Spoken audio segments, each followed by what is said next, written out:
Tell me the one about the virus again, then I'll go to bed.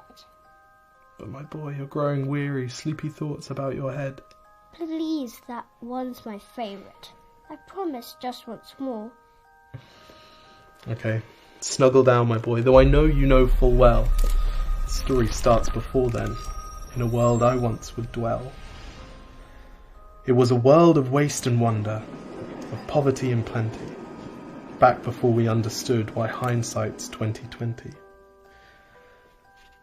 You see, the people came up with companies to trade across all lands, but they swelled and got much bigger than we ever could have planned. We'd always had our wants, but now it got so quick. You could have anything you dreamed of in a day, and with a click. We noticed families had stopped talking. That's not to say they never spoke, but the meaning must have melted, and the work-life balance broke.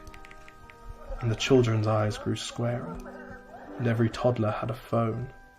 They filtered out the imperfections, but amidst the noise, they felt alone. And every day the skies grew thicker, till you couldn't see the stars. So we flew in planes to find them, while down below we filled our cars. We'd drive around all day in circles. We'd forgotten how to run. We swapped the grass for tarmac, shrunk the parks till there were none.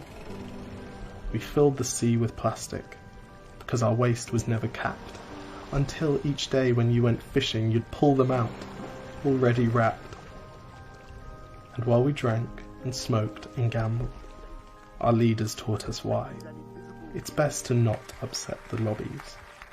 More convenient to die. But then in 2020, a new virus came our way.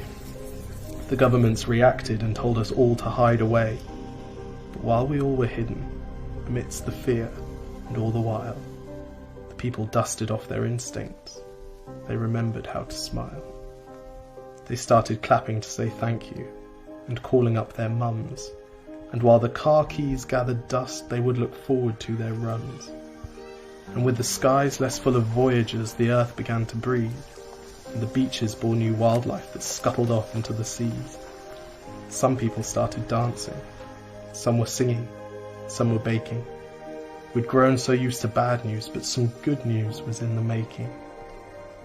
And so when we found the cure, and were allowed to go outside, we all preferred the world we found to the one we'd left behind.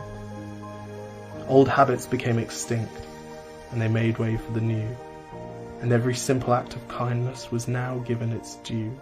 But why did it take a virus to bring the people back together? Well, sometimes you've got to get sick, my boy, before you start feeling better. Now lie down and dream of tomorrow, and all the things that we can do. And who knows, if you dream hard enough, maybe some of them will come true. We now call it the Great Realization. And yes, since then there have been many. But that's the story of how it started, and why hindsight's 2020.